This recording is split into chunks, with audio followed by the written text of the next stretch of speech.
हमारे शरीर में हर अंग का कोई ना कोई महत्वपूर्ण कार्य है जो शरीर को स्वस्थ और सुचारू रूप से चलाने के लिए बहुत ज़रूरी है। ऐसे में किडनी भी हमारे शरीर को स्वस्थ रखने में महत्वपूर्ण भूमिका निभाती है। किडनी आपके शरीर में मौजूद रक्त से विषाक्त पदार्थों और अपशिष्ट पदार्थों को फिल्टर करने का काम करती है। साथ ही इन अपशिष्ट पदार्थों को शरीर से मूत्र के रूप में निकालने के लिए भी किडनी ही उतनी उत्तरदायी है। ऐसे में अगर किडनी काम करना बंद कर दे तो शरीर में विषाक्त और जहरीले पदार्थों की संख्या बढ़ जाएगी, जिससे शरीर को काफी नुकसान पहुंचना शुरू हो जाएगा। आजकल के अनहेल्दी लाइफस्टाइल के चलते लोग किडनी की कई समस्याओं से जूझ रहे हैं। किडनी खराब होने के लिए मधुमेह और हाई ब्लड प्रेशर भी सामान्य रूप से जिम्मेदार है, जिसके चलते किडनी रोग और किडनी फेलियर तक की समस्या देखने में आ रही है।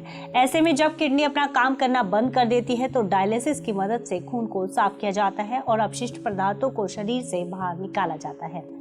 किडनी फेलियर होने की स्थिति में मरीज में कुछ लक्षण दिखाई देने शुरू हो जाते हैं, जिनसे समझ जाना चाहिए कि किडनी पर बुरा असर हो रहा है। इनमें बार बार पेशाब आना, पेशाब के समय में बदलाव होना, उल्टी और थकान शामिल है।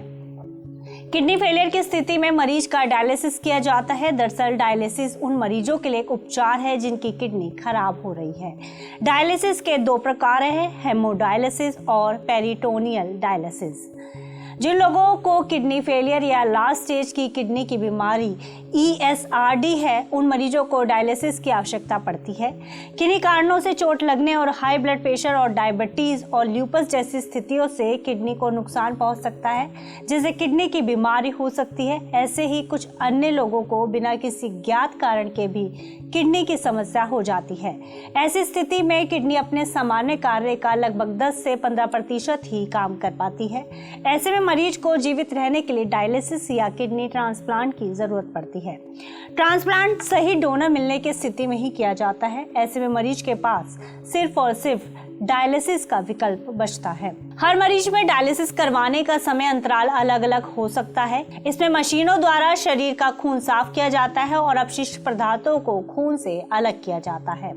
किडनी को स्वस्थ रखना बेहद जरूरी है, इसलिए किडनी को किसी भी तरह के इन्फेक्शन और बीमारी से बचाने के लिए खूब पानी पीना चाहिए। ज्यादा पानी पीने से रक्त से अपशिष्ट पदार्थ खुद ही साफ हो जाते हैं और विषाक्त पदार्थ मूत्र के रास्ते से बाहर निकल जाते हैं। साथ ही ज्यादा पानी पीने से UTI संबंधी इन्फेक्शंस का खतरा भी कम रहता है। पेन किलर दवाएं नहीं खानी चाहिए। ज्यादा पेन किलर दवाइयां लेने से किडनी और लीवर पर बुरा असर पड़ता है, इसलिए जब जरूरत हो तभी दवाइयां खाएं और बिना डॉक्टर की सलाह के कोई भी दवाई ना लें। हेल्दी खाना खाएं। किडनी को स्वस्थ रखना है तो हेल्दी खाना खाएं और जितना हो सके बाहर का जंक फूड खाने से बचें, इससे सेहत को ज्यादा नुकसान पहुंचता है। स्मोकिंग ना करें। स्मोकिंग से भी किडनी की सेहत पर बुरा असर पड़ता है, इसलिए स्मोकिंग ना करें। साथ ही शराब आदि का भी सेवन कम करें।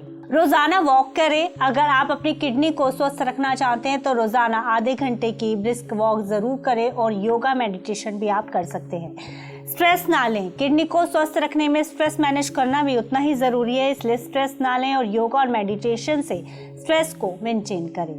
फिलहाल इस खबर में इतना ही। आप अन्य खबरों के लिए देखते रहिए TV9 भारतवर्ष।